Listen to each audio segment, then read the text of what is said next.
Hello, I'm Nikhil Kulkarni and welcome to my presentation, Attacking the Root Cause. Let's look at the problems in the world today. We have climate change and of course there are a lot of other issues. CO2 emissions which directly are causing the climate change, rising sea levels which are displacing a lot of people in the coastal areas, it's a big issue. Plastic waste in the oceans which gets into our foods, soil degradation because of the way we do agriculture, biodiversity loss because of the way we do business, overfishing, clearing the Amazon forests, inflation and economic inequality. These are very economic system related problems which a lot of people have a lot of theories on why they exist. Solutions to treat the symptoms. The problems that we saw in the previous slides are the symptoms of something which is deeper, which is a deeper cause. So what solutions do we usually hear? Plant more trees because they absorb carbon dioxide. Let's build more renewable energy plants, solar plants, because that also helps with the emissions. Plastic removal technologies, some innovative stuff to remove plastic from the oceans. Use sustainable packaging, maybe packaging made of some fungi, which is biodegradable. Regenerative organic agriculture, because using pesticides is harmful and robbing our topsoil of the organic content. And when we do regenerative organic agriculture, it helps a lot with carbon absorption and our food is more nutritious. To follow a more plant-based diet, because eating animals is not really sustainable and contributes a lot to greenhouse gas emissions. Wealth redistribution to solve the issues related to the economic system. Now, let's dig a bit deeper. Why did it happen? What is the cause of this stuff? And then we see a lot of people also coming to this conclusion that we have an economic system that is designed for unsustainable growth and profit maximization is its mantra. So the companies keep doing whatever they want because they want to increase their profit. Corporate greed, it's called. So every company, every business wants to grow and keep growing, and there are no limits to it, and therefore we keep clearing forests or keep fishing, or we keep extracting or exploiting earth to maximize profits, which has no upper limit. There's no limit. So a lot of people have come to this conclusion as well. And the solutions offered at this level are some like a degrowth movement. They ask for lesser growth or something like that. But I think we need to dig deeper. And then digging deeper, we find that profit maximization is a direct result of the design of money.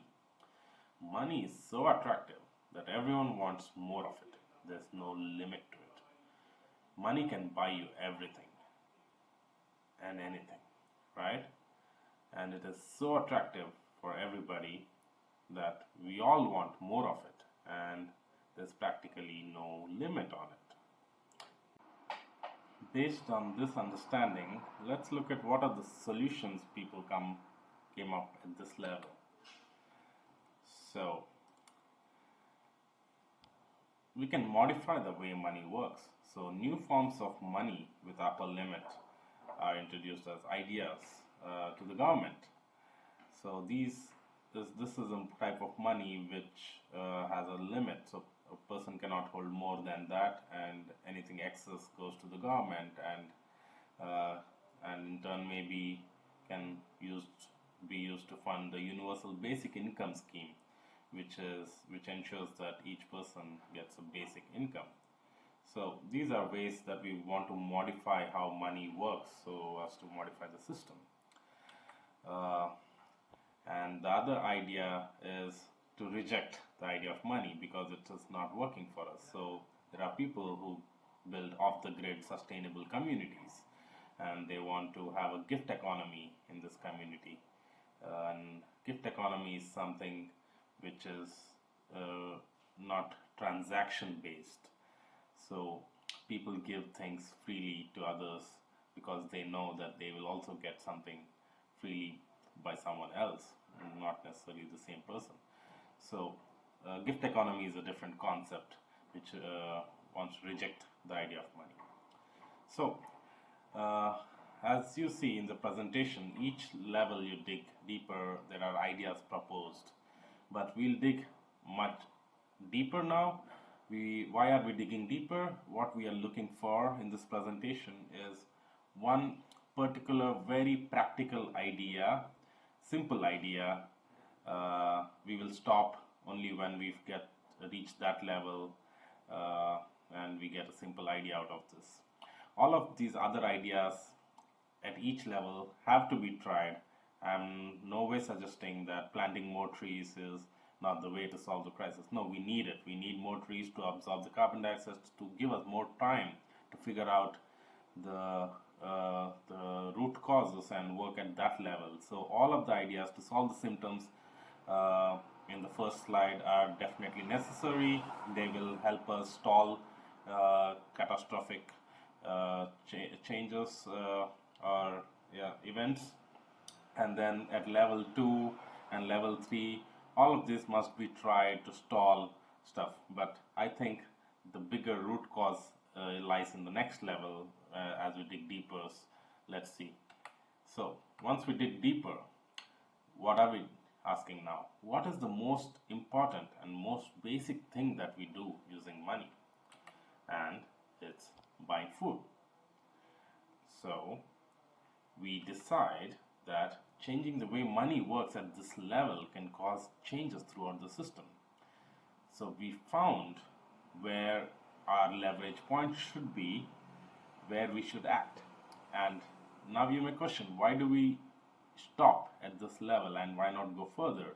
The further level would be how can we not be dependent on food? And that enters into a realm of biology and how humans can become independent of food. And then if we do that, then of course we wouldn't need to worry about our survival and stuff. Yeah, that is entering a different field. But since we want to change the economic system and money related design of the system, we have to, this is the last level, the deepest level we could go to. And we see that the most important and most basic thing that we use money for is to buy food for our survival. And here is where we can change things which can cause a system level change. Let's just see what is the solution that comes up because of this. So let's summarize our understanding of the system. So we see that there are some unsustainable practices that are happening on the superficial level. We see that, emissions are increasing, overfishing is happening, plastic is in the oceans, soil degradation is happening, stuff like this. And then we dig deeper. Why is this happening? It's because we prioritize profit over people and environment. So we understood that, and then we understood what is the root cause of this. Because money is extremely attractive. Money is a concept which we created, which is super attractive, and it promotes that behavior. And then digging deeper, we see that in the food sector is our leverage point. So that's the most basic and most important thing that we do using money, and therefore we can do something here to affect change and to cause system level change. So let's look at what solution comes out of based on the system level understanding. So first thing is, what is the simple thing we can do in the food sector? We start a simple basic food business. Very easy. So it's very practical, right? Next, Since money is so attractive and it promotes profit maximization behavior, our business should treat money just as a means of doing business, and in fact, it should do the opposite. It should treat it as unattractive. So, whenever we make more money than is necessary, we return it. So, if at all our business makes a profit, it just gives it back to the people, to the customers. So, we have to be a non-profit business because we don't prioritize profit. Then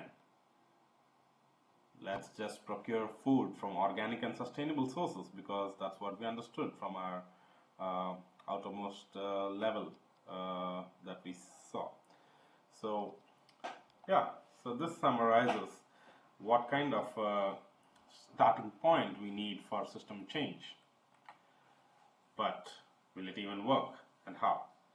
A non-profit organic food business can be a solution to all our problems caused by this complex, gigantic economic system? Somehow doesn't make sense because it's not obvious to see, right? We need to analyze this solution just like we analyze the problem. So we did a level by level, digging deeper analysis to reach the root cause, and that gave us a solution. And now that solution is not really obvious. Like, how can it cause? How can it be the solution? How can it change the system? So let's go from this seed, the solution seed, to let's grow it with our imagination and see what kind of changes can happen if we start this. So let's imagine we started it. A small, normal looking grocery store in the neighborhood. Let's call it Store Z. And this is special. Each month, the store returns profits to its customers. The store has low prices as profit minimization is the goal, and Z for zero profit. So how much can you minimize a profit? To zero. So therefore, Store Z. And what is the result of this? The obvious result that we see is sustainably grown healthy food is made available to people at lower costs. That is at the first glance, this is what the result we will achieve by opening such a store. Not a bad start, right? It looks good. Let's grow this business and see what is the system level effect. Or let's keep our thought process going. As there's no profit made, the only way for Z Store to grow is through donations. True. When customers refuse the returns that they get after each month of profit calculation, then it's a donation for growth. That's one way that the store accepts donations. Another is, like any non-profit organizations, it can accept a direct donation from people who think that the store is doing good. So let's assume donations come in and growth happens in two ways, lateral and vertical. Let's see what that is in the next step. But here I would like to highlight that people would donate to a business because it is trying to provide healthy food at low costs by being a non-profit. Therefore, people find it a worthy cause and donate for it. And not every customer takes the small returns that they get, maybe €1, $1 or something month. They would say maybe, hey, you know what, you can keep it as a donation. So yeah, those are two sources of donations that can practically actually come in and help to grow. So what is a lateral and vertical growth? So we start with one store in some neighborhood, and using donations we open another store in a nearby neighborhood, and then you open two more, and your popularity grows and more donations come in, and then you open three more. So this is what I call lateral growth. So more storefronts, customer facing stores are opened, right? And people get to know about your business, and these, as they get to know about it, maybe you get more donations and stuff. And after a certain lateral growth, maybe you think it's time to go vertically. And what does that mean? Maybe you procure a truck or lease a truck, and this helps to build your zero profit logistics network now. And then maybe donations are flowing in good enough because you're trying to now you cut down a bit of logistics cost, and food becomes a bit more cheaper, and people find it really valuable what you're doing, and they are donating, and maybe you buy more trucks, and now your logistics fleet is building up, and since it's also zero profit in nature, uh, so you cut costs there, and maybe you have a warehouse now where you store stuff instead of using third party services. Maybe now you own a warehouse or rent a warehouse, and it cuts your cost further, which is passed on again to customers, and they are more happy and they keep donating more stuff, or yeah and then maybe there's a truck, and then maybe you own also lease a ship or something, and then it grows over time. Let's say your entire supply chain is being made zero profit, not for profit, and then what are the obvious results? Lower prices, lowest prices actually in your Z stores for organic, sustainably grown foods compared to any other profit-making store. This hurts the competition real bad, and they start shutting down. No one can compete when you do not want to make profits. In fact, you are doing a profit minimization. This, yeah, no company would want to compete on that. And then, since you are doing a lot of good to the community, health index improves as many people get to eat nutritious food. Now, let's see what's the economics of the store, and let's ask some questions about this.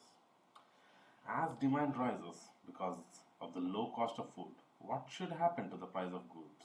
And what do economists say? Refer to the demand supply curve. So as demand rises, prices should increase because there is only a given amount of supply. Saying let's say supply is constant, so the prices should increase, because how will you distribute the goods, right? But hey, what will happen due to the fundamental design of Z store? Does a Z store increase prices? Because increase in prices would mean that it will start making profits, which it will have to eventually give back, and it makes no sense. It doesn't want to make profits. So the prices just remain as they are, and new boards appear asking people to limit their consumption. Please take 1 per head, 2 per head, etc. Just like it is happening today, we have seen these boards crop up when due to the pandemic, and also due to this recent war in Ukraine. Because of supply issues, there's not much availability of oil or rice or sometimes toilet papers, and then we see these boards crop up like that's they requesting people to take 1 per head, stuff like same thing would happen. Flaws of the system get exposed. How? Food shortage is seen, as we have just discussed, and this time it's not due to pandemic or a war. It's due to making good food affordable to all. Wow, this is not even a crime or not a bad thing. It's actually a good thing, and we see food shortage. So there was fundamentally something wrong in the old system, and what was it? We see that our old system led one section of people starving and malnourished while providing the best of foods to the rich. So the poor were always like malnourished in the system, and that's how things worked out due to the price mechanism. You price things higher so that they don't buy it, so that, and they are starving and malnourished. Look at them, and homeless and stuff like this. So this is the flaw of the system. It never first ensured that everybody is well fed. That is the basic need, basic criteria any system should first fulfill, is food for all. And by just avoiding this stuff, we were just managing it, and now once we try to provide food for all, we see that there's a food shortage. And now this food shortage will affect everyone. Why? because that's how Z stores work. You bring in a lot of cash, no way you get more food. There are tax. I mean, the food is always cheap in a Z store because it's a non-profit store and it's a profit minimizing business.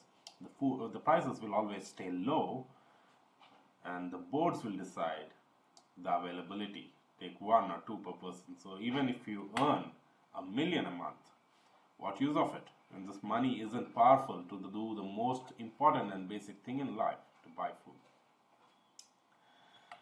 So we are left with no option but to reorganize. How would the world change? People will leave jobs realizing the limited power of money. Work will gladly be taken up in farms as food gets guaranteed there in those jobs. Be close to the farm, get the food. Food automation becomes priority because people want to be free, and this automation further lowers the cost of the food that we eat. Jobs don't become a necessity to survive, right? Because food is dead cheap. Yeah, you don't need to work. Mad race for profit stops. For what uses the money?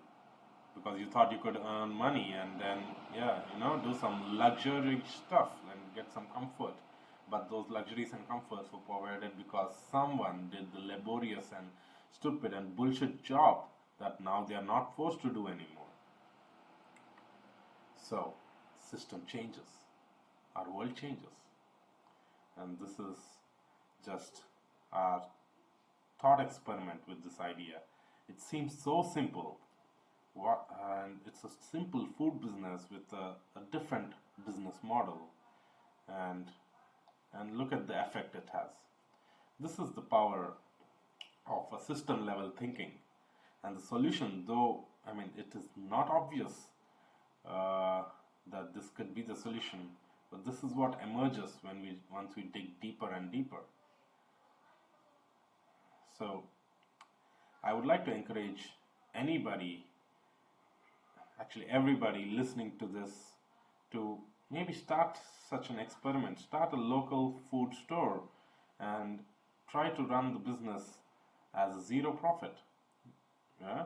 And see how it inspires people, how people become curious. Why are you doing it? Oh, why am I getting money back? You say, because it's my profit and I don't want to make profit, and you will see people pleasantly surprised and curious and then asking you questions. Why again? And then you can say, hey, because this is how the old system works and it's not working for anybody. Always trying to maximize, prioritizing profit over people, but hey, I want to be different. And then if you want to help me scale, maybe you can donate and then see how your business grows. And let's everybody, start thinking on these lines and start these businesses or encourage these businesses or buy from these businesses, because initially food won't be cheap from these businesses, of course, right? Because they're starting. So yeah, I request you all to support such businesses. And it's me, Nikhil Kulkarni, signing off. You can read more about this stuff on my websites, where I try to sell also food profit free, but it's mostly a basic website for now. But I hope once again, I want to stress on the gravity of the change here, since now we disconnect our basic food from the power of the money. We see that a lot of businesses, or we expect the new world to not be running after these profits, and therefore that in itself is a big change. There will not be any other further exploitation of the earth or extraction of the resources and stuff like this. You won't be sold unnecessary products just so that someone has to make a profit. So consumerism would go down. So a lot of things in the world changes. So that's what I want to point out, that we start with a very different solution, and then we see a very different world that we want, actually, without all the issues that I mentioned in the beginning. Hope this sinks in, or you can ask questions, and I would be happy to answer any of them. Looking forward to more interaction and discussing more of this. So anybody starting any such zero profit store anywhere, let's connect, let's try to form a network, and let's get these people's businesses going, because these are truly people's businesses, because these businesses grow only through donation. They don't grow through profit. So donation is nothing but people's money. So these businesses are truly people's businesses. So let's form a great network, grow this, scale this up, and discuss further and think on these lines. Once again, thank you, and see you maybe in the next video.